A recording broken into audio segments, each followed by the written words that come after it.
building, cause we on. In the building, cause we on. Hallelujah, what's this feeling? Cause we on. Cause we on. Cause we on. You can't tell us nothing, cause we on. Fresh stop in the building, cause we on. Hallelujah, what's this feeling? Cause we on. Cause we on. Cause we on. Yes, greetings and phenomenal welcome to all geeks and fans. You are now listening to Spectacular Inc. Radio, brought to you in part by Famous Radio Alive, and we're so honored to have you here. I'm your host, Andre Brown, and we're super excited to review movies, TV shows, comics, and all that geek fun. Yes. Okay, so it's the three of us today, and I do want to make a couple of announcements of some changes and modifications to Spectacular Inc. Radio. So we'll go over that in one quick second. I'm going to go ahead and make sure I go to everybody so they can let you know their name, where to find them on Instagram, all the other extra stuff. Of course, I'm Andre Brown as an introduction. Of course, Spectacular Inc. Radio, Spectacular Inc. Comics.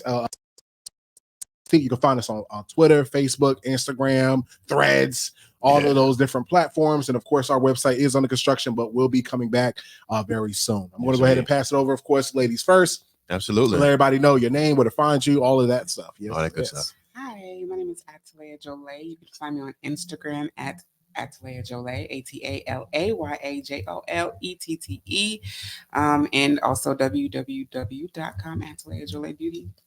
www.AtalayaJolieBeauty.com. Woo! Yeah, that's what I'm talking about. Go ahead, Steven.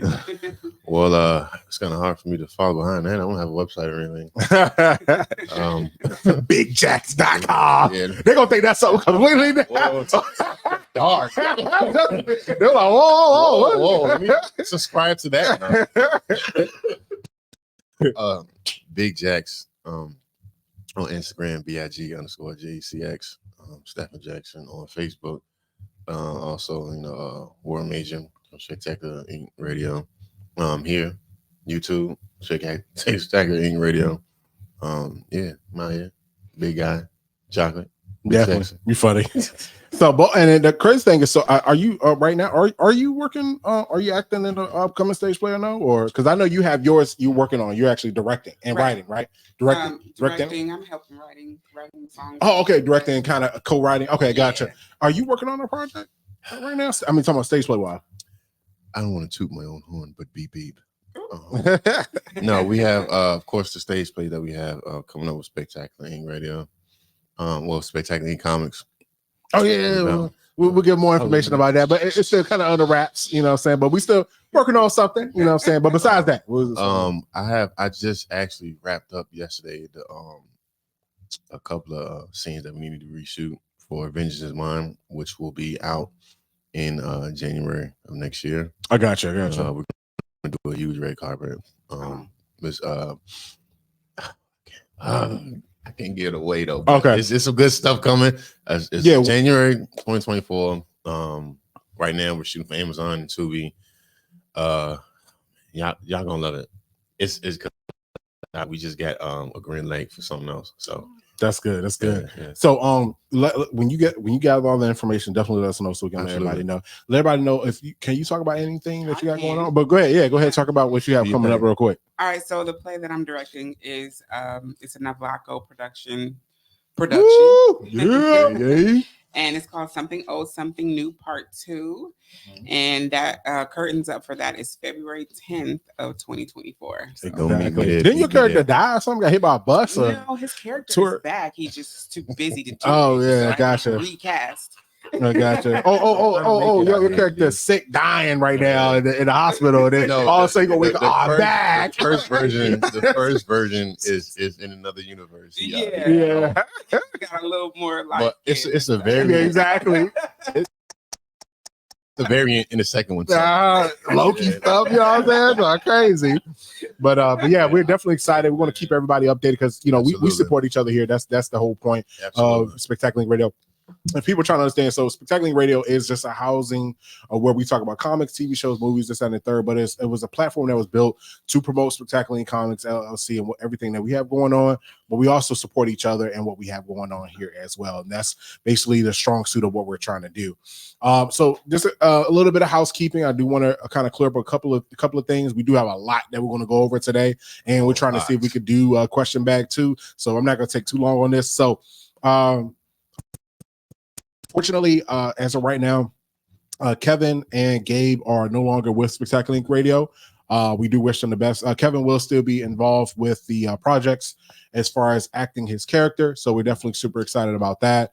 But as far as the podcast goes, it would just be us three. And of course, Melendez as of right now. And of course, Rick, he'll help out with question bag. Also, Rick, sometimes if he gets a chance to come out to the primary studio, which is here, he'll come out occasionally, but most of the time you'll probably see Rick when we do question bag, which we really appreciate his support on that. And thank you, Melendez, for being part of the Inc. Radio family. So just want to clear up the houses. So I think we had a question come in. Somebody was asking Gabe a question. I think maybe something came up about Kevin. Unfortunately, they are no longer part of what we have going on, but we're going to keep rocking on. We have a fabulous team right here, very intelligent and very knowledgeable and dedicated. And dedicated. So that's what I gotta fill in for, Melendez came. That's what you right now. So I had to fill in a little bit. So I got you, Melendez. But anyway, so let's go ahead and jump into segment one, which is Spectacularcon Projects. As you know, this is our segment. We talk about everything coming up with Spectacular Inc. So Spectacularcon Projects. So the topic one that we want to touch on, basically surprise news. So unfortunately, I know some people were looking, out there like, okay, it's about to be November. When Spectacularcon? When can I buy my tickets? When I can do that? So as a business strategy move, one thing that Steven kind of blurted out a little bit, kind of messing up some that we supposed to trying to keep on the DL. We still keep on the DL. I'm not talking about nothing else with it. He gave a little bit, but because of that, because of us shooting Motion Man episode 2, we actually have a special cinematography team that they're very professional, shoot with AK and some other stuff. They're coming out taking care of that. Because we're shooting for the associates, because we're revamping Mason, the Diary of the Indestructible Girl, and we're wrapping up everything with Galactic Ministries so we can actually start printing those books out and actually having all that. Because of all of that that's going on, and of course, bleeding into the holiday season, I am really big on family for holiday. So a lot of the team members, when it comes to Thanksgiving, and then of course, half of December, we do stuff, and another half is for family and New Year's and all that.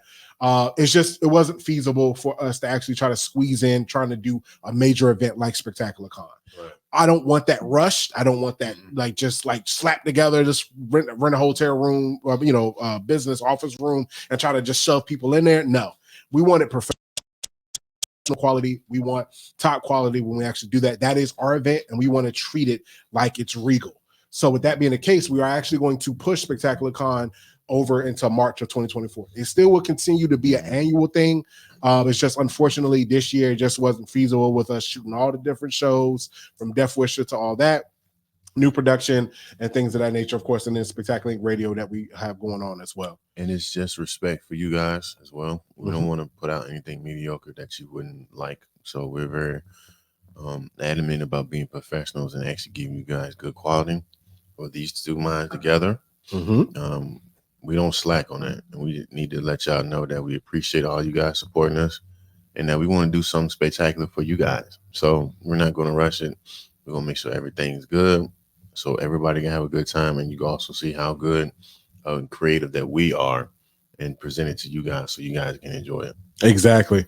And one of the things I do want to talk about because I want to ask you. So I know you didn't get a chance to come to our Spectacularcon yesterday, and there's the brand new thing and stuff like that. What would you, from what you've seen, from what you have seen, what we've done as far as with Spectacularcon Comics thus far, what would you either expect or excited to see about for when we actually do Spectacularcon next year? So when did you do is this yeah, it's supposed to be an annual thing. We were supposed to do it this year. We did it last year. We were going to do it this year. We was going to do it the second Saturday in December, but because of all the shooting and things that we have going on, this wasn't going to be feasible. But it was going to be a set date, like a set, like, oh, it's always going to be in August, whatever. Like, we was just whatever date we was going to choose in the year, we was going to choose that. So unfortunately, we can't do it this year, but we're going to do it in March. But we did it last year. It was like before Thanksgiving. Okay, is it kind of like Comic-Con? Yep. So it's our own con, talking about we have different vendors, so it'll be vendors there selling their own merchandise and things of that nature. But it's basically we highlighted and primarily about Spectacular Inc. projects, our comic books, talking about our shows. We were on stage, we had trailers, we had exclusive trailers that actually dropped there, so people could actually watch it on. We had a big TV, so actually everybody was able to watch the trailer before it even big things, before it even hit YouTube and stuff like that. So it was definitely exciting. Maybe like a staged reading. Yeah. Of like a comic book. Yeah, that'd be cool. Yeah, we can do like a live thing with the dramatic podcast and actually do that live on stage too or whatever like that. So and then you know how you have the question bag. Yeah, well, my number. Just call me. Yeah, so. But I like that. We could definitely talk. We talk. Okay, I like that. See. but yeah. So just be on the lookout. We'll keep you guys updated. If you follow us on all the different platforms, you can definitely find out more once we get more information and stuff like that. Yeah. I was going to jump to segment 2, movie corner. Topic 1: Mortal Kombat Legends cage match. Did you get a chance to see that? Unfortunately, I haven't. But I will. You got a chance to? Oh. Yeah, I know. What? Okay, I got you. All right, cool. I liked it because it reminded me like of cartoons when I was younger. So I was like, okay. She ain't that much old. So I know I'm only 27. Right. Yeah. When I was younger, like just left out of high school. 27 for the 18th time, but no. Well, I'm gonna read some info real quick, and then I'm gonna ask you. You definitely up here. So info. So action superstar Johnny Cage squares off against a sinister secret society that's plotting a nefarious scheme. However, the brutal fight against the bloodthirsty warriors of the Netherrealm is just the beginning. Yes, I'm going to get her opinions first. We want definitely have her speak, and then I'll go ahead and give mine. Unfortunately, Steven didn't see it, so but go ahead. What did you think of that animated movie? I like the anime because it gave me like nostalgic feels. Definitely, it was literally like that. I don't know if it's 80s, early 90s type situation. Yeah. And Johnny Cage is the character. Yes, he really is. I don't recall seeing him in other, like as a main character. I don't know if I recall seeing him. Not as a main character. He's always been a part of the ensemble. Like even in the movie that came out in the 80s, he was part of, Sonya Blade like and all that. Character, but he was like a main character, obviously. Yeah, and I think it was good. It's the energy that you get. Yeah. Isn't he based off Van Damme anyway? To an extent, yeah. Yeah. Yeah. I liked it a lot. Like she was saying, the nostalgic feel. I like that, we saw his mansion and all the other stuff of course, stuff that he's doing and his assistant. I like to add that because I think that was a newer character. I don't even really remember him having an assistant. I know they had Mortal Kombat comic books a while back, but it hasn't been anything that I've seen recently published or anything like that. But I think this to me highlights how it could be a lot better. And to be honest with you, I actually felt this a lot more entertaining than the live action movie that just came out a while back. I like that it was a cartoon. Yeah. I like that it was a cartoon. Yeah, because I felt like that says a lot. Yeah, I felt like they kind of blew their load. I'm not trying to knock any other actors or actresses that's actually in the new recent Mortal Kombat movie, but I really felt like they blew their load on Scorpion and Sub-Zero because those two individuals they were kind of expensive. But I mean, I don't know their names definitively, but everybody that's watching this knows exactly who we're talking about. And yeah, of course you blow your load trying to get those two because they're awesome. But my thing is that I just felt everybody else just kind of they just kind of was there. They did it the best they could, and I just feel like that if they had a bigger budget or more, they could have done with it in a better, more streamlined, scripted story. It would have been way better. Even if it was a whack script, they should have made it rated R. Just so it could be more gory, like the comic. The video game. Yeah. One thing I do like was the Shang Tsung when he did the hat. I'm not the Kung Lao. I know you're talking about Kung Lao. I know who you're talking about with the hat. The fatality. in the movie. I was like, yo, just give us more of that. Yeah, it was. I mean, it was rated R, but I mean, it wasn't. It was to me. It was still PG. Very timid. It was very timid. Yeah, like, yo, little blood here. I'm like, come on, bro. You gotta make it gory like The Boys. Yeah, exactly. If they would have made it like just if they would have just put more fatalities in there that we love, I would have enjoyed it more. You know what I mean? Yeah. I mean that the dragon with Liu Kang though was crazy. I love that. That thing was crazy. I just felt like they could have did a lot better with the live action movie. But this to me shows that, because I'm not trying to be funny, but this script streamlined way better than the movie did. It was, and the other thing is that they added that new character that has never been in any game or comic or anything like that. It was a brand new character that you followed, and I'm like, was dumb. Y'all should have just built it off the characters that y'all knew and then add somebody later. But for as far as the animated movie, that's definitely a thumbs up for me, thumbs up for her. So we're definitely liking thumbs that. Up for me. Yeah. Anyway, let's go ahead and go to topic 2. Mission Impossible 8 delayed to 2025. This hurt my feelings, so we're gonna talk about it. Info: Tom Cruise's latest mission won't be hitting theaters until 2025. Paramount Pictures has delayed the next Mission Impossible by nearly an entire year from its original release date of June 28th, 2024 to its new spot on May 23rd, 2025. Like other films of its size and scale, the 8th Mission movie was forced to halt production. No, just about to get into that. You said what? No, I was just about to get into that, but go ahead. Yeah, halt production amid the ongoing, SAG strike, and won't be completed in time to open next summer. Absolutely. It's a fate that faces many big budget tentpoles if the actors union and studios don't resolve their contract negotiation in the upcoming weeks.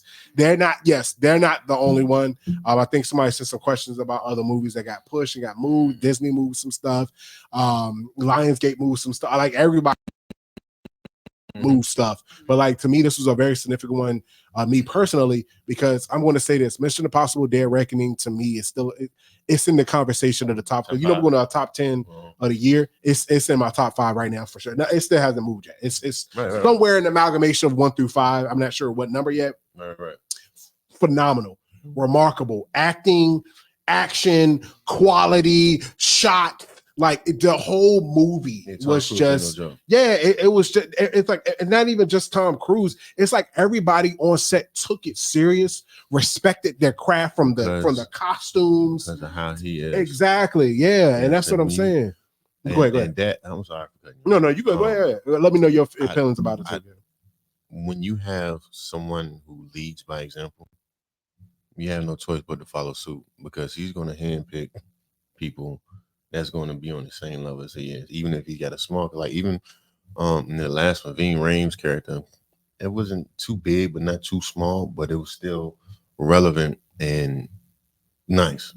Like, you know what I'm saying? So like I said, I like the seriousness, the dedication, and that's what puts his movies top tier. That's why, like I say, that's why he gets the big bucks. Exactly, because he's really dedicated to his craft, and I enjoy actors like that. Exactly. Not just, just not just doing it for the money, actually do it for the craft, but the craft actually gets the bread. So I'm the same way. So because how I am with War Major. So I like that. And so like I said, being top tier, professional, getting everything straight, like I said, the wardrobe, script, right? Because just imagine, they probably went to the script at least about 6-7 times. Yeah. Action scenes alone, trying to incorporate to make sure everything streamlines and stuff like that. Yeah. Right. So how frustrated are you about the date move? I mean, the whole thing is just crazy right now with the strike and stuff. My thing about that is, I don't mind waiting for the perfection. Because you can tell some movies, they may be a good part of the franchise, but you can tell when the movie's kind of rushed, because you see certain things like, a Starbucks coffee on the table when they rush things. No, I'm just messing with you. I'm like Game of Thrones fans. But no, I can wait for this one. You know what I'm saying? Because I know how great of a movie is going to turn out. I don't rush it because y'all trying to make a deadline. You miss things when you do it like that. Exactly. So, yeah. How you feeling about it? It's frustrating when like the movie is pushed back a year. However, this movie is in good company because, like you said, it's due to the strike. So there's a lot of projects being pushed back. At least we know it's going to be good. Yeah, of course, like, definitely. We know it's going to be good. So even though it's pushed back almost a year, I think it'll still be received just like it would have been received in 24. 10 years for Avatar. Yeah, exactly. For the second one, yeah. He wanted to create this new technology for the thing. So that was crazy. But I do hope that they SAG-AFTRA do something. All this, they need to do something because it's going to really hurt the business. It's gonna hurt. Yeah, it's hurting a lot. Hurt the business. Yeah, people are tied into these movies that this is their livelihood. Mm-hmm. So sometimes we got to look beyond. Okay, yeah, we want to see something, but it's people's lives is in hand. Yeah, I definitely respect that. Yeah, I want them to get what they deserve as far as actors and actresses is concerned. So yeah, I'm definitely for them striking to get what's better for their families and for themselves. I know it's just as a movie fan, it is a little frustrating because because we were talking about how Dune was going to be in our top 5 regardless, and then they were like, "Well, that's not it. It's not gonna be our top 5 because it's not in this year. They moved it to next year." So they was like, "Nah," which is cool. Yeah, which is cool. But yeah, we'll see what's going on with that. Like I said, as far as the writers go, it's long overdue. They should have been getting that because, like I said, even with you and me writing, sometimes I know the creativity that goes into a script. Yep. So get your just due. I just hope it just wraps up so we can, everybody can get along and we can get this industry going back. Exactly. So they're gonna jump to topic 3. So I'm gonna give you a pass on this one. But we're going to talk about it because we saw it. I know she saw it, but she tried to see more of it. But I pushed through drinking a Kickstarter to watch it. So let's talk about it. Topic 3: Killers of the Flower Moon movie review. So I'm gonna go ahead and read the info. Martin Scorsese's epic traces of a real plot by white men to kill dozens of Native Americans who held oil rights in 1920s Oklahoma. Here is the backstory. In the 1920s, at least 60 Asoye, I'm probably saying that wrong. I apologize. Asoye people were murdered or went missing in Oklahoma. Their white killers often married the victims before dispatching them. This movie is long. I'm sorry.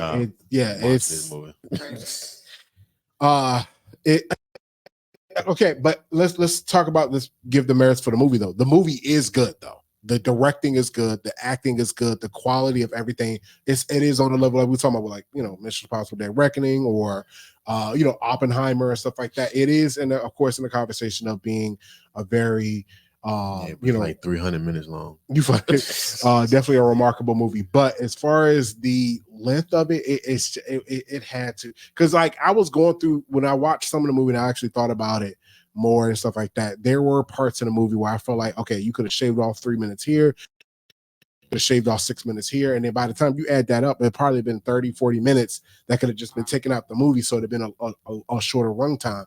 And I feel like, to be honest with you, and I'm not saying this as this like my opinion. I've actually heard movie fans who actually kind of shied away from going to see this movie because of the length. It's not, people wanted to be able to dive into the subject matter, really respect the culture, learn and learn more about the Native Americans and things. I mean, Native Indians and stuff like that, about their culture and their heritage and the actual story about it. But it's hard to do that when you're looking at you got 2 kids, or you got your kid, or you got to work, and you got 2 jobs and stuff like that. And you're like, bro, and you really have to, you're mapping out time. You're like, okay, I got to get to the theater. I got to, if I'm getting any concessions, figure that out, trailers. By the time you look up, that's like 6 hours, bro. For one movie. Yeah.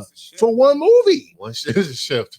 Yeah, a shift. Like you're looking at trying to figure out what's going on. Like, so I understand. Wait till it come on Blu-ray. Yeah, and then people be like, "Oh, I'm gonna space through." Or it's on streaming, like because it's going straight to Apple Plus, Apple TV Plus, and then on Blu-ray, so people can. I'm gonna watch half of it now. I think you should have made it 2 parts and then have it off at a cliffhanger, so you'd be intrigued to watch the second half.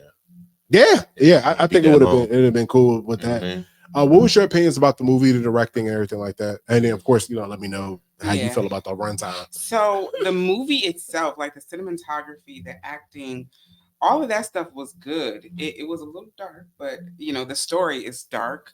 Right. For what I saw, because I didn't finish it. And that's I fall asleep. Yeah. It's a long movie, man. It was long. Of course, like I said, the acting superb, loved it. It was just like, I guess Martin is just so detailed, I guess you could call it. Stickler about stuff and intricate. But like you said, he could have shaved some of that time off, or if make it a mini series. I don't know. Streaming is big, make it a mini, break it up, because the way our minds work now, right, our attention span is not that great.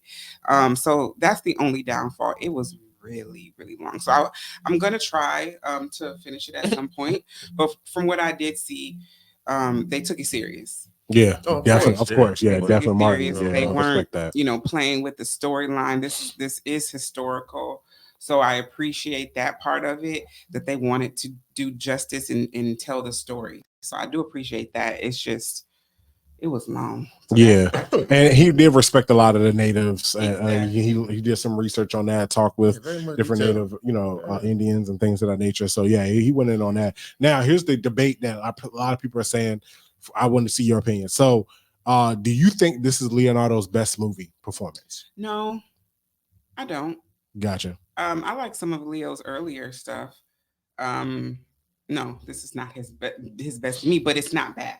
Yeah, no, he did a remarkable job. But it's and you really get, because then you gotta sit and think. You're like Wolf of Wall Street, you got Titanic, you got Shutter Island. So it's like, exactly, yeah. It's like, so like, really, I don't know. So yeah, best, but it wasn't bad. Yeah, so I but we'll definitely go ahead. No, I'm with you. Yeah. So from the trailers though, because I know you've seen the trailers. I mean, how did you feel about the trailers? Do you think? But I know. Well, okay, actually, that's a great question. So the trailers, let me know your trailer opinion. But did the runtime, as a consumer, shy you away from actually seeing the movie? So both. I'm not even gonna hold it, because I was actually excited about seeing it, because I like Leonardo. And then the topic that it was talking about always intrigued me. But now that I know like the runtime and stuff, I don't know.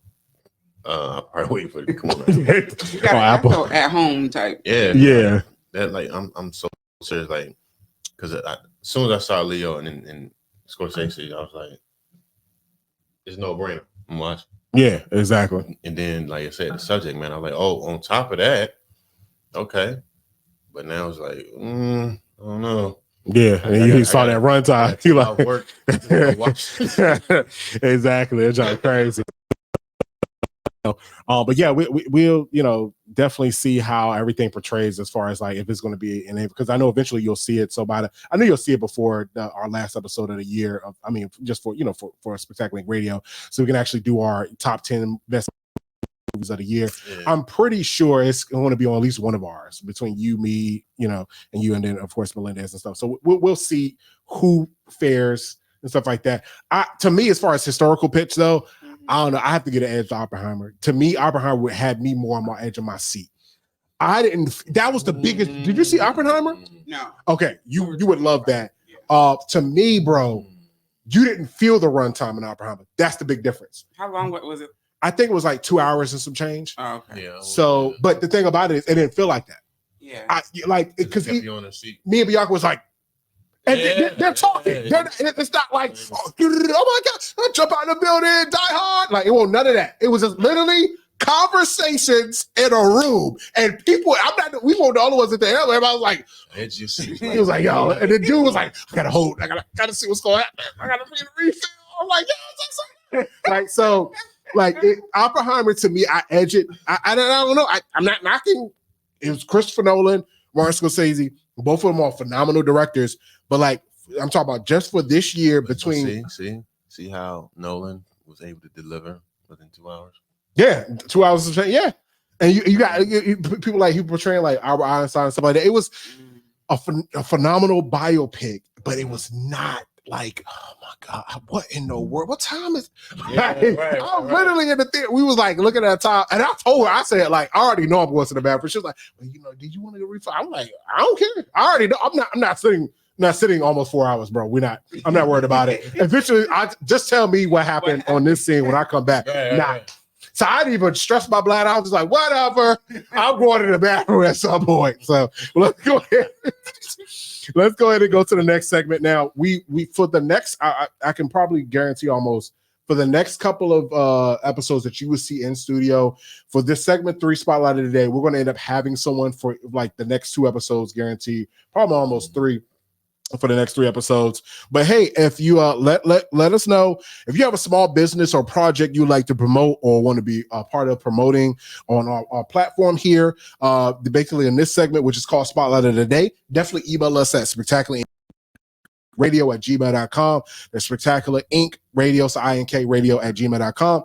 We definitely communicate with you, and then that way you can be able to promote your business or your project, and then definitely have it on this platform. So we appreciate any support on that as well. So let's go ahead and jump into segment 4. So now I know everybody's excited. We're back. Comic Central is back. Everybody's just like, so.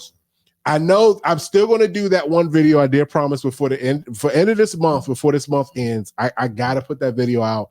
I know for a fact I'm only doing this for fans, because I know anybody regular going to be like, bro, that comic book came out a month ago. I'm like, I know it came out a month ago. I'm still going to review it because I promised to get that one out. But as far as the second one is concerned, that's not going to happen. It's just going to be built in here. That's why one of the comic books from the second video is in here now. What you were talking about was Wonder Woman. So, but we'll talk about that on topic 2. So topic 1 is Justice League. You want to hold it up and let people do your thing on the video while I'm talking about topic 1. Justice League versus Godzilla versus Kong, number 1. So, info. What started as a routine clash between the Justice League and the Legion of Doom takes a dangerous turn when the wall between worlds is breached, with Godzilla, Kong, and a monsterverse emerging on this Earth. So, it's kind of not really that obvious that something like this could have happened, mainly because Warner Brothers owns both Legendary with the characters of Godzilla, Kong, Mothra and all that. And then, of course, Warner Brothers owns DC Comics. So doing a comic like collaboration of it, kind of already saw that. The whole illustration of Godzilla and then Superman, which is dope. Crazy. You know what I'm saying? I know you were going through, and I could definitely ask you about the quality of work that you feel. As far as story plot is concerned, this is actually more intriguing than I thought. On its surface, yes, I'm not going to lie. I'm not going to sugarcoat, because as of right now, as anybody knows, if you're a fan, you're listening to us, I'm not a DC bias. I just call it as I see it. Just call it like you see it. Because as you guys know, we've reviewed in the past. We've reviewed stuff from IDW. We reviewed stuff from Image. Like, I read all different types of comics. So it's not just, I'm just DC or Marvel. I'm just a DC fanboy because you see my Batman shirt. Fans. Yeah, we're just comic fans in general. But as of right now, between the two heavy hitters between Marvel and DC, comic book wise, DC is slaughtering Marvel. I'm sorry, they're straight killing it, especially with we talk about the reboots, the whole number 1 Green Arrow, number 1 this, that, and the third. We got another number 1 here that's just spectacular.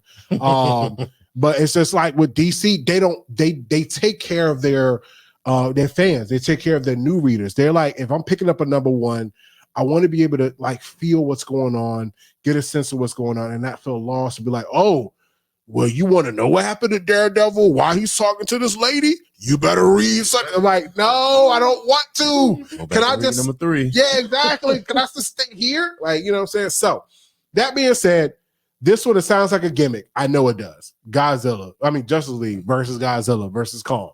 Just to sell. And yes, this cover, I did upgrade $1 to get this cover's crazy. Definitely. So I understand. I know it's a gimmick. Take that off. Let's take it off the table. Let's take it off. Let's say if it was just some new dragon creature they created and some new ape creature. Let's say nobody knows who Godzilla is and who Kong is. It was just something that they created, brand new. If we take it on that merits, as far as script is concerned, it is absolutely remarkable. I do like the quality. I like the detail. I love, Clark getting ready to propose to Lois, and then of course it gets interrupted. I think that seeing it with the Legion of Doom and the detail and them being a stickler about that, it just shows that they actually are caring about their story. It's not this is here's the X-Men, here's the Eternals. What's going on? It doesn't matter. They're fighting together. You know what I'm saying? Like, I don't want that. I need to know, why is Godzilla here? Why is Kong here? Why is the Justice League here? The members that they chose for the Justice League, and there's so many different choices that they could have went with. You know what I'm saying? Even with the Green Lantern, do you go John Stewart? Do you go Hal Jordan? I love that writers choose which one they want. Sometimes they be like, you know what? I want to do Hal Jordan. Well, on this one, actually, I think John Stewart's temperament fits better with the Justice League addressing this situation. So I feel like they chose everybody specifically for specific reasons, and I feel like they did a great job. From what you've seen as far as quality-wise, and just from the little bit that you saw, how are you feeling about what you've seen as far as this comic is concerned? I'm not even gonna hold you. This was a good one. Hey, look, Kong has kryptonite laser beams coming out of his eyes. Crazy, bro. Are you serious right now? So, but yeah, of course, it's Superman, so he kind of gets the best of him. But it's we seen it coming, but it was like, it's cool that it's here. You know what I mean? Like, yo, this is really dope. I got a question though. If they were to make this into the cinematic, who would you like to direct it? Who would you like to see behind that? Oh, direct something like this? Oh, it gotta be somebody like it has to be like maybe Zack Snyder, but of course, he already did his thing. But Ben Affleck probably. Yeah. Something like that, because he knows how to take scripts, and that he knows how to be able to pace story really well, as we've seen with Air. Right. All they're doing is they was just talking, and they're talking about a shoe, and then going to see Michael Jordan smile. And I like that's literally still that's into my top 5 too. Is I don't know. Do you see Air? Oh yeah, it's on Amazon. You can see it on Amazon Prime Video now. That's like top 5 best movie of the year. Like it's in there. It's crazy. So yeah, Ben Affleck probably. Ben Affleck directed. Mm-hmm. Huh. Yeah, because he directed The Town. He directed. He's not bad. Gone Girl. One of the best directors out there. That's how him and Matt Damon came from. Yeah, and they went to school together. Mm-hmm. And one of the arguments that we always made, we were mad because he was going to direct the Batman movie that he became Batman in the Zack Snyder universe. He was actually going to direct a Batman movie, and then of course it all fell apart because the execs at the time, not the new execs now. The new execs know exactly what they're doing because they actually made DC actual studio. But the execs before, they were like, "Oh, we gotta get our Christmas bonuses, and look what Marvel's doing. Change this up." And 6 months before shooting, change that script. And it's like, bro, what are you doing? Like, we gotta keep up with Marvel. It's like, bro, y'all have all y'all looking at is this, and y'all have no like consistent flow or narrative of understanding of story. You're just worried about the bottom dollar. And you should be able to cohesively be able to merge them together with yes, not expensively spending money, but also, and you do want to return, but also being able to tell quality stories to bring fans back. Blows them out the water. Exactly. Hence Bob Iger and Kevin Feige and saying what's his name? They're just like Alan Horn. Yeah. All three they were like there was Superman, Green Lantern, and Batman. They were the three that knew exactly what they were doing, but because of everything that happened now we have James Gunn and Peter Safran. They now have their own DC studio, so we're going to see, because they're rebooting the DC universe movie wise coming in 2025. So not next year, but the year after that, starting with Superman Legacy. So we're going to see what can happen now with that. But it's going to flop. No, don't do that. Oh, he don't like James Gunn like that. So yeah, because I mean, we gotta understand, people still hung up on Henry Cavill, man. Yeah. But from what you just seen or whatever like that, how did I'm not really sure if you do read comics or you ever did and stuff like that. Cute. I got you. They cute. I'm a visual person, so. It definitely catches your attention. It definitely catches your eye. I just got to go read the words. But I'm just looking through like, oh my gosh. they did a good job as far as visuals. Illustrations And that's half of it bomb. right there. Exactly. Super dope. Exactly. So let's go ahead and talk about the other comic books you got sitting over there that you're looking at visually. Topic 2. Oh, she about to hold it up. Okay, cool. Topic 2, Wonder Woman #1. After a mysterious Amazonian is accused of mass murder, Congress passes the Amazon Safety Act, barring all Amazons from U.S. soil to carry out their plans. The government starts a task force, the Amazon extradition entity, which is AXE, basically AXE, to remove those who don't comply by any means necessary. I'm going to explain something to you right now. And I'm gonna be honest with you. I love Wonder Woman as, and I'm saying this not because I'm not being not to be sexist or anything like that.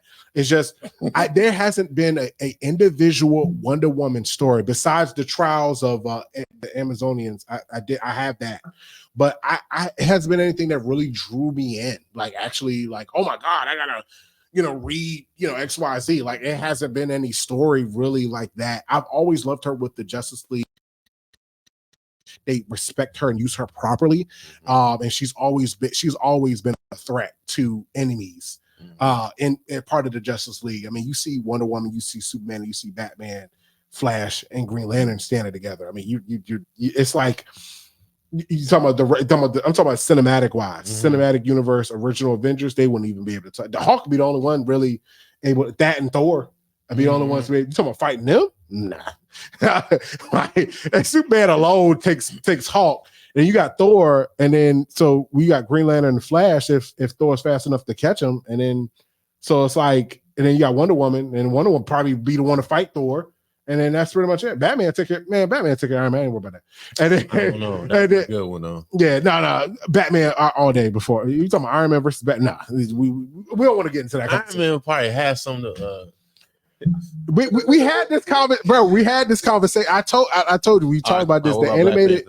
You said what? Black Panther. Oh, but he wasn't part of the original movie. Well, yeah. But then if you throw in Black Panther, that's another problem for Batman. That is a problem for Batman.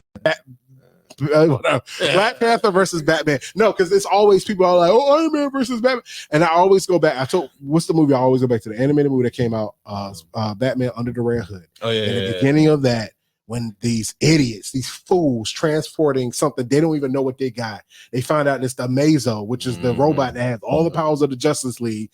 And Batman, he didn't need the help of the Nightwing. Nightwing was like, I want to help you. And Batman was like, fine, whatever. So, but literally by himself took out a Mazo. A Mazo having all the powers of the Justice League, that's more powerful than I'm talking about Iron Man's regular suit. Because then if you were like, well, he could call the Hulkbuster. I'm like, okay, well then he does have Batman has a suit like that too. That's that he actually used that in the comics. They actually fight Superman, Green Lantern, this and the third thing when they went evil. He actually has this huge bulking suit that he could fight with that. But the issue is you're talking about somebody that actually trained in the actual jungle, like actually trained on ice in freezing situations. There is no let me call Jarvis.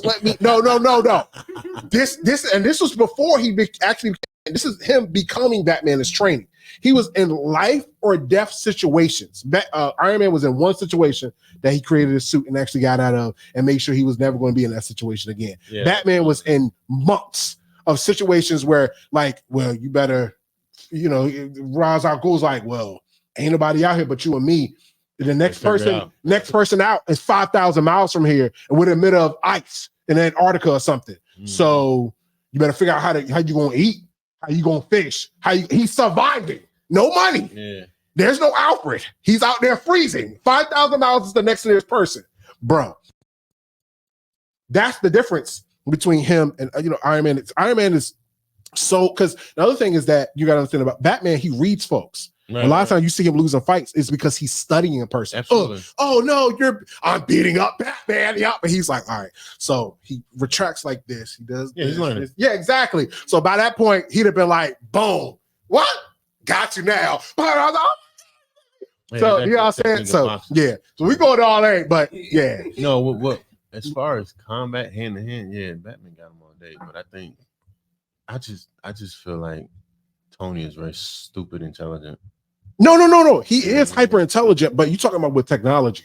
You talking about like you talking about fighting somebody because even with the suit, because even with the suit in the actual comic book of Civil War, when him and Captain America fought, and Vision came out the ground and put his hand through Iron Man's suit. All he did was disable Jarvis, and so he didn't have the AI. He still had all the strength of the suit. He could still shoot out his blasters. He got access to his rocket launchers. All he did was disable Jarvis. He said, now it's a fair fight. Now let's go ahead and see Captain America beat the crap out of him. Yeah. Freak out of here, yo. He's like, man, what you doing, man? Because if you didn't have Jarvis, what are you going to do? You get somebody like that? The freak out of here, bro. No, man. No. Anyway, that's a whole other conversation. Sorry, I'll go down that rabbit hole. Batman versus Iron Man. I always justify it so I can let people know. So hand to hand, you think well, now that's an advantage though. Who you talking about? Either Captain America or Black Panther. They got they're enhanced, so it's a different situation when it comes to Batman. And I feel like because Captain America versus you would probably think more Daredevil versus Batman, but I still think Batman got Daredevil though. It's a tight fight. Yeah, but now that I wouldn't mind seeing. Yeah, that. But see, to me, that's more fair though. Yeah, that's a more fair thing because you're talking about people that actually train hand to hand. That's what they want to do. You know what I'm saying? But I don't go off the tangent. But overall, with Wonder Woman #1, I love the storyline. The illustration is powerful. The story, like I said, the Amazonian War and everything like that. It's that whole thing. It's like Civil War, bro. Yeah. Like I'm talking about as far as the writing aspect, you're talking about a political situation where they actually framed the Amazonian. They have other Amazonians actually starting to come to from the island, the no man's land or whatever they like to call it. But now they're starting to come out here and actually like live amongst the regular individual population. Okay. But now they got set up, so now they tell them they need to leave. They're actually killing Amazonians in the comic. Like and Wonder Woman pissed. This is what I'm talking about. Yeah, this is quality work, they put bro. Everything in the comics, bro. Y'all need to transfer it to the movies. Man. Yeah, well, they trying. They got a new studio. We haven't seen what James Gunn yet. About 30 years too late. But I mean, just from what you saw, as there's Wonder Woman, of course, like that. How did you feel what you seen and some of the elements that you saw and stuff like that with that Wonder Woman #1? Like the visual is there again. That I didn't really read the words because I was so attracted to the artwork, and based off the artwork, the storyline looks powerful. It was just beautiful. It was beautiful. I think that they'll do good if they were to translate these into. But they don't. I don't know why. It's like they reserved it. It's coming, bro. It's coming. It's coming. Learned. They learned the hard way, bro. That's exactly because almost all the DC movies bombed this year, and it has nothing to do with necessarily like certain individuals, minus of course Ezra. We won't get into that. But besides that, it has nothing to do with the individual. It's just people have given up on the DC EU, and now they're like, okay, I need to reboot and go ahead and create something brand new. And they're doing it in 25, right? Yep, in 25. So we're going to see. Yeah, give it some time. We'll see what's going on. See what this suit and go from there. You funny. All right, so let's go ahead and jump into my recommendation for both. Definitely read those, and we'll definitely get more back into Comic Central being back on the primary show. Segment 5, streaming lifestyle. Topic 1, Loki season 2, episodes review 3 through 4, Disney Plus. Info: 2 pairs of characters collide on a time hunt. Loki and Mobius out after Renslayer and Miss Minutes, who are themselves trying to catch up to Timely and convince him of his future trajectory as King / He Who Remains, creator of the TVA. Y'all saw both 3 and 4, right? Yeah, I'm trying to catch up on Gen B. You're talking about Loki in general. Oh, okay. Because that wasn't like something I would watch, but that's how good this show. I'm sorry, that's how good the show is. It's good. Jonathan Majors is a really good job. Yeah. You saw it too, right? You saw both episodes? Listen, no, I fell asleep on the last one. Oh, you ain't see the ending. Bro, that ending? I watched it tonight. You saw the ending, right? I mean, episode 4. I don't care. I don't know if I saw episode 4. I was looking at episode 3.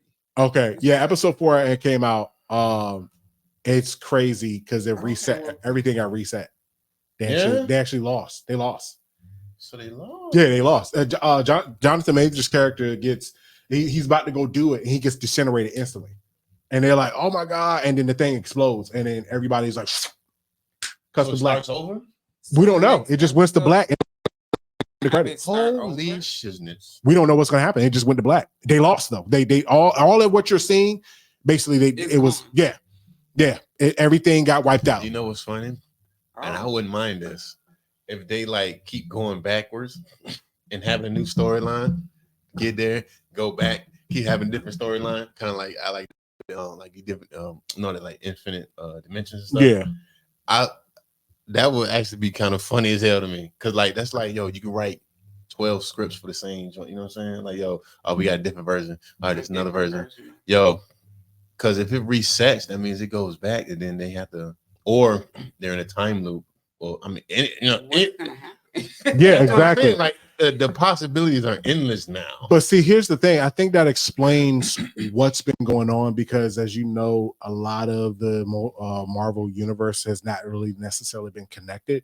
Mm-hmm. So everybody's kind of speculating, like, okay, so what if it actually split? Mm-hmm. So we're thinking that the Eternals is in the same, and then it branched off into its own thing.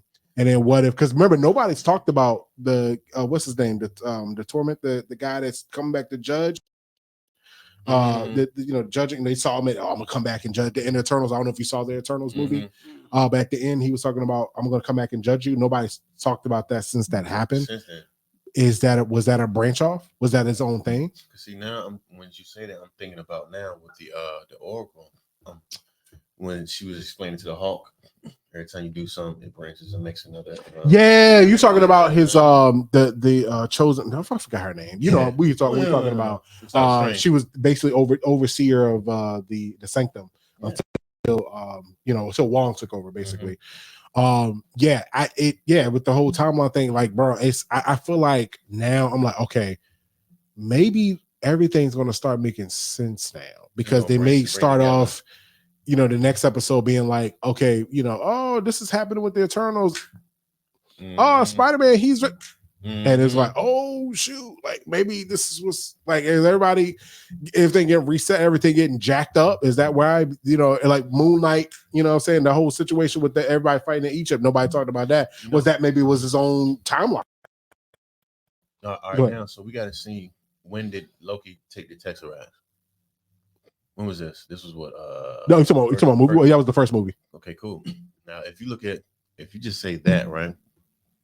Everything that Loki's done in between that time, Spider-Man was jacked up when he but not Homecoming, but no, you talking about all the way to his third movie, which was No Way Home. No Way Home. When the other two Spider-Man came, and then they had to go back to their time. Yep. All this is, I think, like each movie, right, is like BSing because of what Loki is doing in his realm. Then I think once it come back, because like with Ant-Man and everything, now it's gonna come like full circle now. Okay, now this makes sense. This makes sense. Cause then and then the Strange movie, old girl comes. I forgot her name. You talking about Scarlet Witch? No, that's Scarlet Witch. At the end, the post-credit scene. At the end, when he gets his third eye. Oh, you talking about? Dang, what's her name? I know you talking about. She wears the purple dress. I know exactly the character you talking about. I just forgot her name right now. It'll hit me later. All I'm saying is, I think what happens in Loki is going to tie, like you said, everything together. Because, like I said, Loki, I'm not even gonna hold you. Loki's the last person I thought that would get his own show. Yeah, but I'm so glad he did, because now seeing that, and then it brought in Jonathan, Major's character, and Kang, and because I was trying to figure out who's going to be the next Thanos. Yeah, he's way worse. He's way worse because it's time itself. So I want Kang, then I want Galactus. Like I want the next person to be even more badass than the last one. Gotcha. Yeah, you know what I'm saying. How you feeling about Loki? I'm still stuck on. You said that it stopped. Yeah, because if you go to their Instagram account, Loki has Loki. You know how the shows have their own Instagram, and everything that they've ever posted for Loki from season 1 all up is deleted. They deleted everything. Get out of here. And reset it. One thing I do like about Marvel, they're to the end. It's no like they really put thought into this. Yeah. Yeah. You just don't know what because we don't know. Yeah, like when y'all see it, you're gonna be like, so now y'all know, okay. And then when you see Jonathan Major's character just get disintegrated, you're like, oh, it's about to happen. It's about to get reset. Oh yeah, they were like, because Loki was literally like, yo, we lost. Gone. Went to black, credits. I was like, yo, that's crazy. Like, and that's a better ending than damn space. Yeah, exactly. Secret Invasion. Yeah. Look at the formed arm. It doesn't go with my body. Like, yeah, you saved yourself. Don't watch Secret Invasion. You're fine. You're not missing anything. Because you see the first 2 episodes, you're like, oh my God, what are these guys talking about? This is great. Yeah. And you see the ending. Oh crap. But yeah, Loki, awesome. So we'll talk about I can't wait till we come back. And we talk about what's going to happen now at this point. So let's go ahead and go to topic 2. Gargoyles live action show in the works.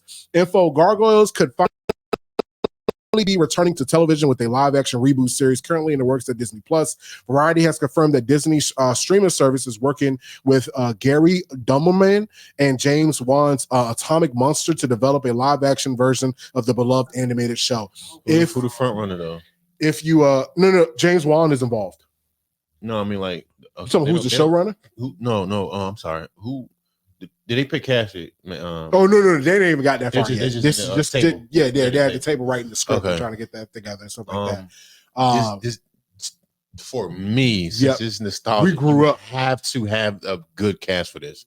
Like you just can't just put anybody in there. Oh, we got a new face. She's pretty. No, we need art and the detail on the gargoyles better be phenomenal. You understand what I'm saying? Yeah. Cause this is my show. Yeah. Like yo, we grew up on this, bro. Real talk. Coming to the crib, big bowl of cereal in front of the TV, watching. You know what I'm saying? This Darkwing Duck. You know the showrunners. You know what I'm saying? Yeah. This is nostalgia. Like, don't mess this up to try to. Even if you try to modernize. I don't want to modernize, bro. Yeah, it's like deep story. Like this, the crazy thing about it is we didn't realize how intricate it was until we got older. Like, yo, this is some. They touched on a lot of different stuff. It was just told in the animated form. It's kind of like how they do with Pixar. Pixar movies aren't. To be honest with you, they're not really kid movies. Yeah, they're like kid-friendly stories, like even with the beginning of Up, and we're like, bro, the kids are all like, what is going on? This is a sad movie. You know what I'm saying? We're like, dang, this is deep. And a wife dying in the beginning. I'm like, yeah. And then they open the movie and we're like, dang. So this is how we started this movie, huh? Like, and then Finding Nemo was dark too. The beginning, his wife and all the other kids, and just got this one kid with the little, bro. Anyway, I really feel like they need to knock this out the park. I feel like they need to take their time. And to me, it ain't no excuse on quality, because if you got Games of Thrones, and then we've seen the trailers, which we're excited about, because I know when we do the next show, we're gonna be talking Godzilla Monarch show. Come on, you see how Godzilla in the show? Yeah, he looked like he was in the movie. Exactly. So if y'all can do that, y'all can do these gargoyles right. Don't give me no cheap little. It's okay. Makeup all. What's wrong with this look? You know what I'm saying? Have you ever seen any gargoyles back in the day? If that was your thing, and I saw gargoyles. Yeah. Gotcha. How you feeling about this news? On that, I think that's cool, but like y'all said, they need to execute it well. And they need to give respect to like the original. Like they need to make sure that they do it justice, and that the storylines that they do, stick with the deep. We didn't understand the deep storylines when we were younger, but now we do. And who's going to be watching it? Like, we're excited about it because we watched it as we were, when we were younger. So just maintain the good storylines. Make sure y'all got good costumers, good makeup artists, good writers, good CGI, get all of that. Yes. Hey, just the overall production. Voiceover. You think Keith David was going to come back to voice? It could be. They could do that. I mean, because they did that. I mean, because a lot of people. I found out years later, because I mean, when Star Wars came out, we were young. But so when I got older, I was like, I didn't know, because I knew James Earl Jones's voice. Yeah. But I always was like, how did he fit him in that suit? And I mean, it didn't really look like that was him in the suit. And then find out it was somebody else that actually did it. And he just did the voice for Darth Vader. I'm like, they could do that. They ain't gotta be they could get somebody that's cut and you know what I'm saying, this and the third, but they can get somebody else to do the voice. I mean, the original guy that did the the main character's voice, so we can do that. My man gotta have the fade. You gotta have the fade. Yep, gotta have the fade. Yeah, he was black, yo. Exactly. So let's go ahead and go to topic 3. Netflix's Squid Game reality TV show looks just like Squid Game. So info. In the first detailed look at Squid Game The Challenge, the streamer has faithfully replicated the hit drama's challenges as 456 contestants compete for $4.56 million in a show Netflix has called the biggest competition ever. Netflix revealed a first look at Squid Game The Challenge, its upcoming reality competition series based on the first season of the blockbuster Korean dystopian drama series Squid Game, which has been as the biggest competition ever.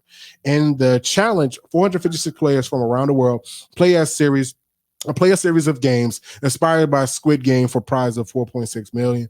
As you come see from the trailer below, of course, it's actually been shown, the sets and challenges look exactly like the original show, yet there are gameplay differences. At one point, contestants are surprised by an announcement that they're going to vote out 2 people, something that's never been in a drama series. Now, I'm going to be 100% honest. I kind of saw bits and pieces of the Squid Game show. Wasn't my cup of tea. It wasn't my thing. I mean, everybody loves and likes different things. I'm not a horror person. I support anybody who does, but for me, it didn't really jive well. But this trailer was very interesting. I don't really watch too many gaming shows, but it did pique my interest to watch that. Of course, they're not really actually killing folks. Then they would get sued and go to prison. But it may come to that in a couple of years. I hope not. But yeah. So, but I mean, it looks intriguing. I mean, it's not really my wheelhouse. Did you ever? So the first question is, did you see Squid Game on Netflix? And did you see the trailer? If this is your cup of tea, as far as, because here's the thing, not only that, but maybe you didn't watch Squid Game, but maybe you watch other gaming reality, I mean, whatever. How did you feel about it? So I did not watch Squid Games because that is not my cup of tea. However, I am a game show. I like to watch game shows. I like to watch competition game shows. This one is kind of scary to me. All those people, it's like literally, I guess they said 456 people, all walks of life. Like all different types of people. I'm like, how are they playing against each other? And I'm just interested to see some of they had a little bit in the trailer of the types of things that they're going to be doing. But it is going to be interesting to see these people from different walks of life, different physical makeups, just to compete against each other. Body structures, all that. Yes, to compete against each other. And millions of dollars. I think they said that's the most, that's the biggest prize that they've ever offered. So I want to see how grimy it's going to get for that million. It may come to somebody trying to hurt somebody. I would hope not, but I'm interested to see how they're going to compete against each other and how that's going to play out. Exactly. Yeah. What about you, Steven? You see the trailer? Did you see Squid Game? And are the competition? I didn't watch Squid Games, but I know the concept. I think I've seen a couple clips in here through Facebook, and I think I may have watched 1 or 2 episodes just to check it out and see what everybody's talking about. My thing is,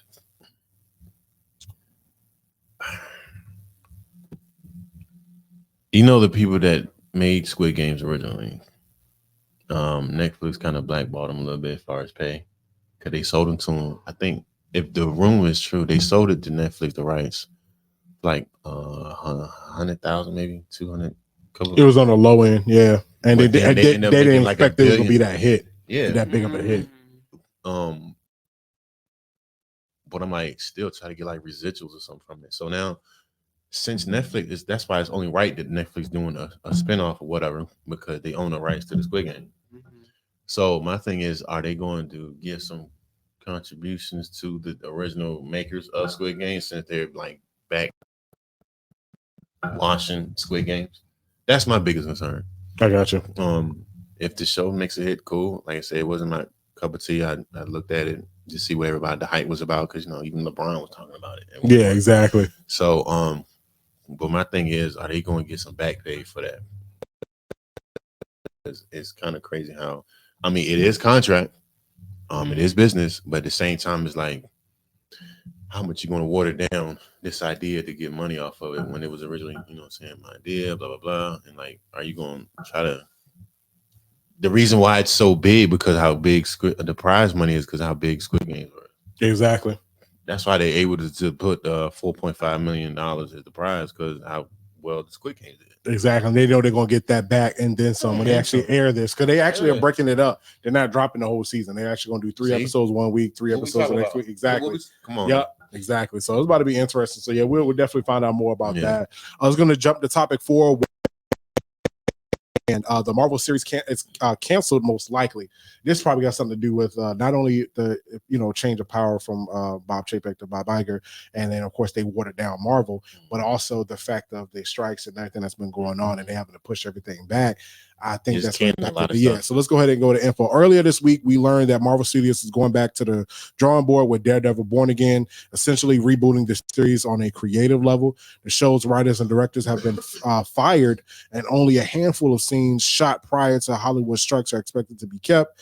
It also has been confirmed that Marvel Studios is completely overhauling how their approach of their making TV shows. We talked about that. Proper showrunners will now be hired to spearhead these Disney Plus projects, and the TV shows will no longer be produced like movies like they were before, which was another big mistake where they shot the entirety and things of that nature. Talking on the Watch podcast, MCU, the reign of Marvel Studios, Arthur Jonah Robinson revealed that she heard they're trashing the Wonder Man project. If correct, this is obviously shocking.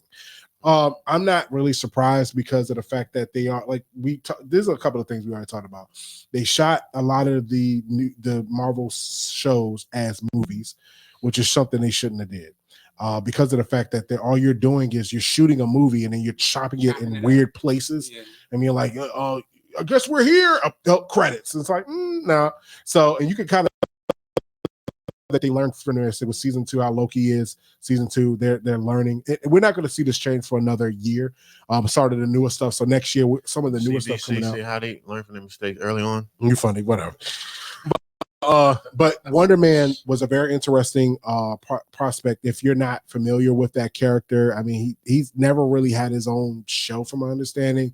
He's always been in the sidelines as far as when it comes to the major like comic book elements. Wonder Man, he's been on the Avengers, but he's been on when Avengers is like a whole bunch of other characters. He's behind Spider-Man, behind Wolverine, and then you just see this guy with a black shirt on with a W and some red sunglasses. So think of the amalgamation of like Johnny Cage meets like Captain America with powers or something like that, or like a mixture of like Captain America, Superman-ish. He can kind of fly, stuff like that.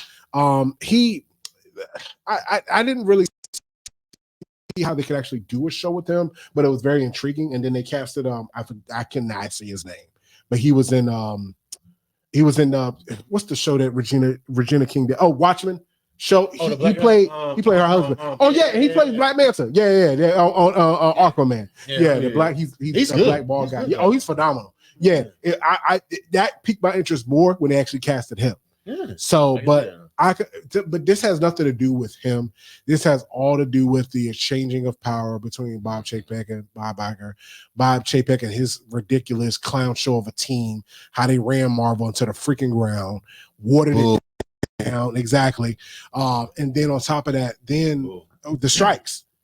So, but the people got to understand when we know about this, it's a whole cinematic universe.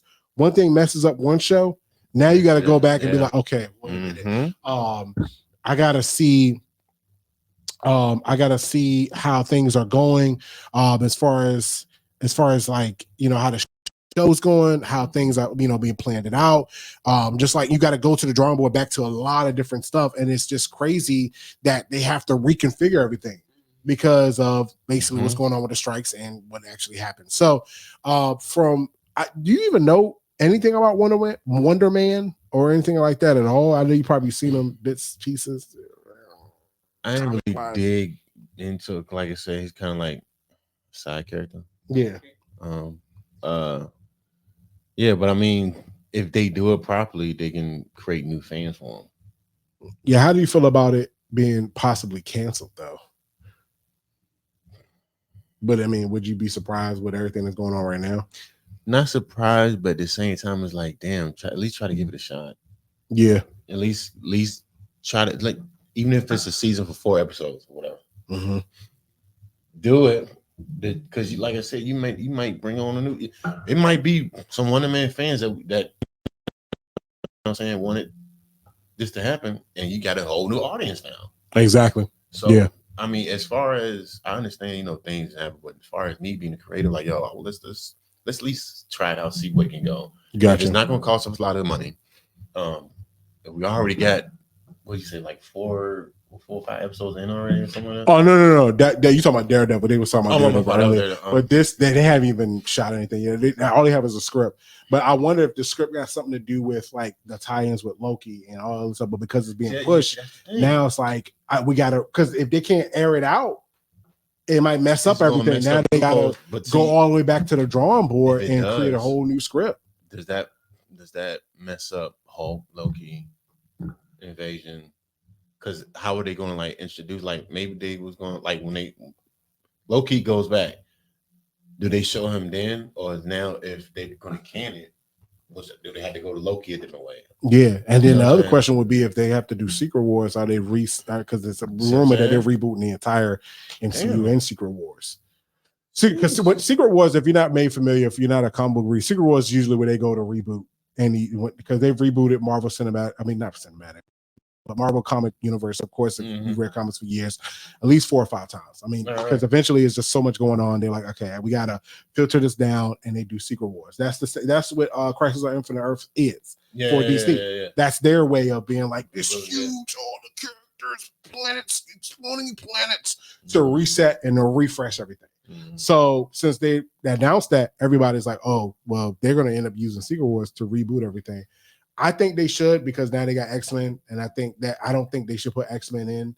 Well, I'm sorry, this is just my opinion. They shouldn't put the X-Men in the cinematic universe. The reason why I say that is because they're going to get overshadowed, because they got all these other characters that's already here. And then you introduce Blade and all this other stuff. And here's the X-Men, everybody. Here's a whole bunch of 190 other new characters. Everybody's like, whoa, it still ain't over these. Yeah, it's just so many characters. And then in the end, he did Eternals 2 yet. They ain't doing Shang-Chi 2 yet. It's like they're supposed to be doing Wonder Man and Ironheart. And it's like, oh, here's the X-Men. And it's like, bro, like, no, I want quality with X-Men. I don't want them shoehorned in or just thrown, and then Fantastic Four on top of that. I don't want them just thrown in.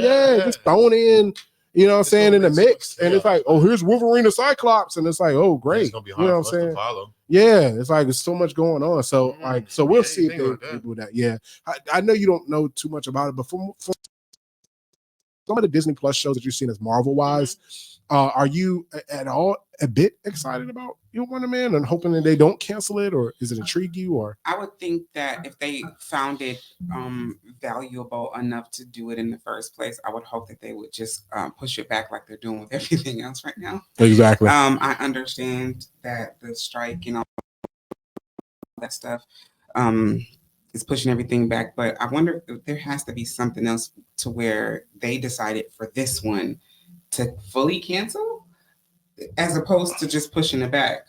Then hopefully they just push it back though. Well, I hope so too. Just to account for story. Think about it a little bit. Maybe it was his own storyline, and he wasn't introduced to the other, universes. So maybe it's easier for them to cancel it because it didn't. His storyline didn't tie into any other stuff until later or something like that. We'll keep updated on that and see how that's going. Let's go ahead and go to topic 5, Gen V episodes 6 through 7 review, Amazon Prime, and then bonus information. Gen V renewed for season 2, of course, with the cat out the bag. Everybody despises Kate. However, before they can confront her about why she is manipulating their minds, Marie Moreau, and I'm not even gonna try to say that, and Jordan Lee, and Andre, which of course Chance Perimo, find themselves trapped in Kate's memory. And Gen V, the spinoff series to the smash hit show The Boys, has been renewed for season 2 by Prime Video. The streamer announced Friday the renewal comes just weeks after the show began its 8 episode run on Prime Video. The first season will conclude on November 3rd, said press release. So that means the last episode is this upcoming week. I am saddened by that because this is very much so one of the best running shows as of right now. Because For All Mankind is not out yet. The new Godzilla show is not out yet. And Invincible is not out yet. So we got a lot to talk about when we come back. So, but just kind of streamline it because we kind of watching time and stuff. But overall, it's crazy. When old girl died, they killed the demon. Hey, yeah. What did we say though? We said that you were right. She was like the butcher. Yeah, because of what happened. It was like I knew it had to tie in something, but I didn't know how they were gonna tie it, and I liked how they tied it. Bro, the streaming of it. So here's the thing. To me, this is why I call it exceptional writing. Because here's my question: have you ever watched any of that show called The Boys? Have you watched The Boys? No. Okay. Was this show hard to follow though? No. Thank you. That's the exceptional part. But here's the thing. She enjoyed. Look. This is how on both ends. She likes the show. She hasn't seen The Boys. We've seen The Boys, but the nuances connected, and we're like, because when old girl started talking, and then finding out her powers are similar to old girls, because I thought it was just okay. You could explode heads. You want to know funny? I was like, yo, it has to be something, because remember at the end of the Boys, she exploded dudes' heads and shit. Yep. How are you able to do that? They similar with the blood joints, so now she's gonna try to use her. Yeah, that sounds crazy. And what did I say though? I said Kate was like Jean Grey, didn't I? Yep, exactly. She was like, "I'm gonna have her kid. Don't help her out." She was and she had to watch her die like her mom. Like I was like, "I'm sorry, you have to relive this." And, oh my god, that almost tear me up a little bit. And you got the old dude in the back. It's justice. I was like, bro, and it could have really said it because it's like. Really, he could kill everybody in this room right now. So he like, and then when I ain't gonna lie, I got my heart was shaking when he went with he was like, yeah, come to the party with us. I was like, oh shoot, you about to kill these people. And he was drinking beer. I was like, oh shoot, he can kill everybody in the room and just be like, and then they was at the political thing. I was like, oh shoot, this nigga about to kill everybody in this room. Homelander did was in the joint, yeah. I was like, oh, but then when I saw old girl up there though, I was like, okay, well, we know the only that was safe as old girl because we know she's going to play a part in The Boys, and this is tie in with The Boys of season 3. So old girl, that the politician girl with the blood powers, I was like, well, safe, if he starts going rampage, she not gonna die. So right. Already tied in, she ain't gonna die. But everybody else is fair game. Oh, when old dude father got a seizure, I was like, going on Magneto in the ambulance. I was scared. If his son did not come, that nurse would have been dead. Everybody in the ambulance would have died. What causes though? I'm thinking we don't even know. That's crazy. Listen, I'm thinking when he first started Twitch, I'm like, it's airborne now. Oh yeah, I thought that too. But then it would have affected his son though. Yeah, so that's why I was kind of like, because at first I thought that, then I was like, well, wait a minute. Like, he was like, no, don't go, because he was like, oh my god, I went to my dad. Like, yo, it's airborne now. You might die too. But then, of course, you seen it. I knew he was gonna die. Are you the only one who knows about this? Yeah, that was stupid. I'd have been like, the whole team, couple of cousins, you know what I'm saying? Yeah, I can take you to the look. He did the joint. There's nothing on the card, dude. You're about to die. Yeah, exactly. Head exploded. Like, and then like like I said, I'm still tripping off that. If his son was not there, I don't know how many people would have died. Magneto having a seizure, bro. In an ambulance, he was like, yo, she was like, do something. He was like, I'm trying. Because he's like, my daddy's still technically a little bit more powerful because I'm saying he's more powerful right now because he's still maturing in his power. He's a young adult. He's probably like 19, 20. So like in his late 30s. You know, so he's already mastered this power. Yeah. He's still trying to be like, I'm still figuring out something I can do. Like, you know what I'm saying? Like, so it was because he accidentally killed a girl a couple episodes ago at the party. Remember, he created he's still grasping the actual because like if they even dive into like even Magneto's power because he can even take the iron out of somebody's body. Like his dad probably, but that's what I'm saying. Like he's like, yo, his dad on a whole nother level, but he's still trying to keep everything together. It's crazy. How'd you feel about it the past couple episodes? Y'all are so excited. Yeah, yo, I haven't been this excited for a show. And I don't even watch TV like that in a long time. I like it though. It's like you said, I wasn't. No, because go ahead. I'm sorry, yo, because we got our own universe, and it's like we seeing the boys like, yo, it's not like it's conversation. Like, yo, we nice too. You know what I'm saying? So Well, y'all making those connections where I don't even know those connections, and it's still good. Yeah. So Kate is something. She ain't no freaking joke. Yeah. She's like Rogue. Yeah, she's like a mixture of Rogue and Jean Grey. That sounds crazy. Rogue and Jean Grey. But again, I like the way they tell these stories. Mm-hmm. It's easy for somebody to come in trying to catch up. It's easy to follow, and it's not like Judgment Day. And it's like it's like I don't want to like you can't stop watching it. That's how it because every episode is a cliffhanger. It's everything is a cliffhanger, and then trying to just connect that. It's crazy. Hey, yo, it's crazy. You see him playing with her underwear. Oh yeah, he's like, yeah, such and such. Yeah, it was just me. I was just like, yo, he was just bored out of his mind at that point. But the lady, the one that got cut, wasn't she like? She helped run the woods, and she was the dean, of course. Yeah, I mean, she was like, you got it, because she was literally, because she was using everybody, but to her own benefit. Exactly. Happened to her daughter. I didn't want her to die, and I was with old girl, but I'm like the black girl, the main lead. But I do agree as far as like everybody being scared of old girl, because at the same point in time, she was literally laying out.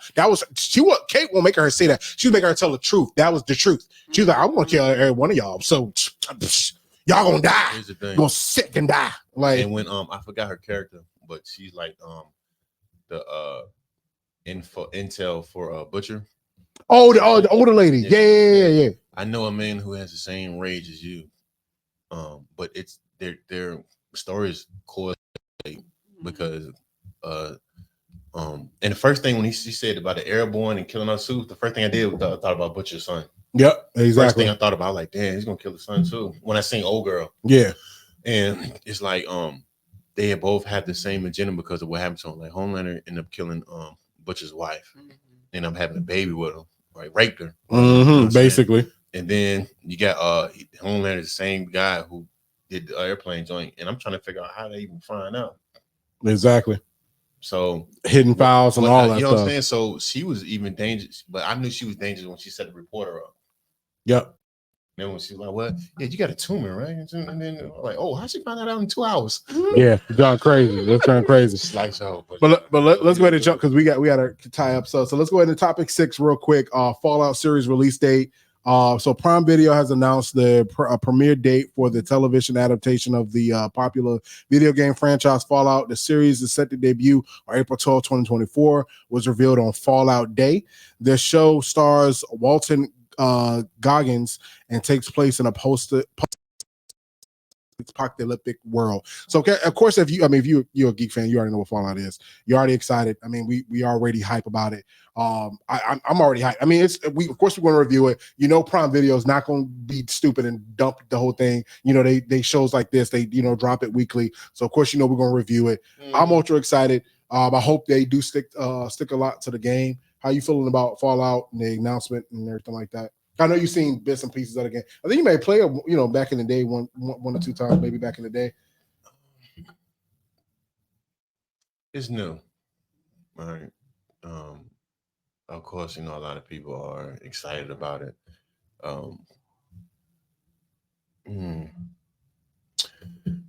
I just gotta wait and see. Yeah, we're right now. We're in the wait and see, man. We ain't got no trailers. We ain't got nothing. Yeah. So I mean, of course, they're still shooting it. So what I'm saying. Well, they're not shooting it right now, but I think they did all the principal photography. They're just doing all the CGI work right now. So we're gonna see. It's a lot of adaptations don't go as good. Yeah. Even though we had the speculation, like, well, it's easy. Like, yeah, it'll be a fake. But it's the same people as doing The Boys and Gen V. Invincible. So you know what I'm saying. It's only but so much that we can be negative about. You know what I'm saying? When you got people though, even when somebody's who's the adaptations, man, is either comic book to movie, game to movie. Sometimes always lean, even though they got nice people behind it. Yeah, you know what I mean? I hope it's like The Last of Us, quality. That was like a perfect adaptation. It was just that show was. Man, we was hyped with it, just like how we hype me out now. That's The Last of Us out. We was like, yo, that's crazy. We was in that job, But yeah, I know I'm not even gonna knock it. I don't know. I'm not. Do you know what Fallout is? I don't play video games. Okay. No, I mean, you may be like, oh, but I've heard of that. Yeah, so. I've watched people play video games, but give it a chance, guys. yeah. We're going. So she's gonna give it a chance when it comes out. So we got a while. So we'll see how that turns out. So we're gonna go to segment 6, gaming pod. We're gonna go talk about one thing because I do want to address a couple of questions before we jump off. So the only thing I know everybody really to talk about, and that's on our promo art, is Spider-Man 2. Spider-Man 2 is here in all its glory. Let's go. Info. In this installment, Peter Parker and Miles Morales struggle to navigate the next steps in their personal lives while combating several new threats, including a private military led by Kraven the Hunter, who transformed New York City into a hunting ground for superpowered individuals, and extraterrestrial venom crashes the party. I'm going to tell you this now. This dude only saw 2 minutes. Get the game, man. 2 minutes. Talk was crazy, bro. Hey, look, 2 minutes. A minute and 45 seconds of gameplay, and I was hooked. Yeah. This guy. Yeah. We went to the crib the other day. Yo, man, check this out. Like, yo, you're lying to me. Yo, it's not this damn good. Yes, it is. It's good. It's good. Yo, it's phenomenal. This is the game of the year. Yeah, it's in the conversation. It is. It's definitely top 5. Oh yeah. Oh, by far. It's in like the talk with Baldur's Gate 3, like yo, Starfield. Like yeah, it's in the conversation, bro. Like real talk. Yo, they did a thing on this one. I'm excited. I can't wait to play more. I've had it since it came out. Yes, I've only played 30-something minutes. I'm sorry. I got 3 kids. I got a full-time job. And we got Spectacular Inc. So radio and comics. So trust me, I apologize. I wish I could do more, but I will be playing more so that way I can do out how to review out. But this game is absolutely amazing, bro. Like I can't even fathom the damn thing on this. Like real talk. I feel like, and if you see my express review, I did a pre-review. So I did my express review on it. What I've done so far, the nostalgic energy is just booming on this, bro. Like it is crazy. I know you've probably seen advertisements. I know you've probably seen trailers. People are just like, oh my god, how did you feel about what you've seen? And like, you know, people like even some of the circles that you've seen are excited about it, or yeah, I'm excited that y'all are excited about it. Yep. Spider-Man is classic, so I'm excited that y'all are, you know, that y'all seeing it's good. So yeah, bro. Yeah. And we'll drop the gaming review in like a week or so. Just give me a week so I can do more and make sure I edit and everything like that. So I was going to get the segment 7 real quick. We do want to at least answer a couple of questions and then we'll end up the question back like a week or so. Our newest question back is on our YouTube channel, so definitely check that out. So let's go ahead and jump into 7. If you want to send a question, you can send question to be read on the show. You go to spectacularradio@gmail.com, spectacular, then inkradio@gmail.com. We definitely read it. If not here, then it'll be, because now we're going to start doing separate segments where we're going to be live on YouTube answering questions on question back as well. So let's go ahead and Kylo Renner. Type in. You know what I'm saying? What's good? Oh yeah, Kylo Renner writes. So we are going to talk about that Deadpool 3 delay. That's another one. WTF? The strike needs to end ASAP. I feel you, Kylo. We here with you, bro. Deadpool 3. That was another hurt. You know, what I'm saying because I saw his question, so I was like, I ain't gonna make it a segment. I'm just gonna go ahead and talk about it real quick.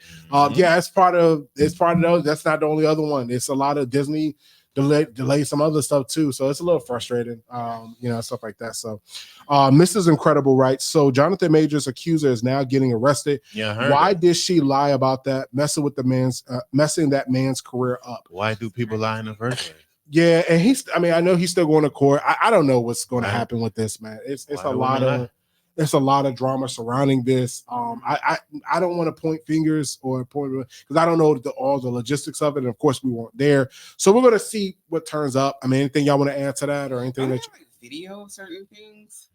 I feel like and then she went out of town somewhere when she was supposed to be in court, I guess, to do like the pre-court or whatever.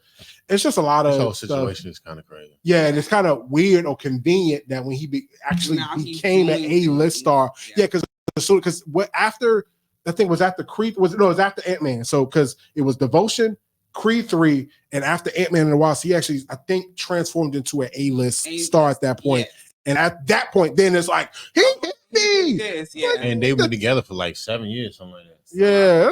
kind of convenient that came out right when he, so but we don't know nothing about it. We'll find out more about the core stuff, and then nice guy number 1 writes, you guys got me hooked to Superman Lost. Oh yeah, it's a great read. Are y'all going to be reviewing that again? Love the content. Yes, nice guy number 1, we appreciate your question. Yes, I do have 6 and 7. I will be reviewing that. I'm gonna put it on the next one since you mentioned it. I'm definitely gonna make sure we have that there for you as well. So we'll have that review for you. Let's try to get one more question in.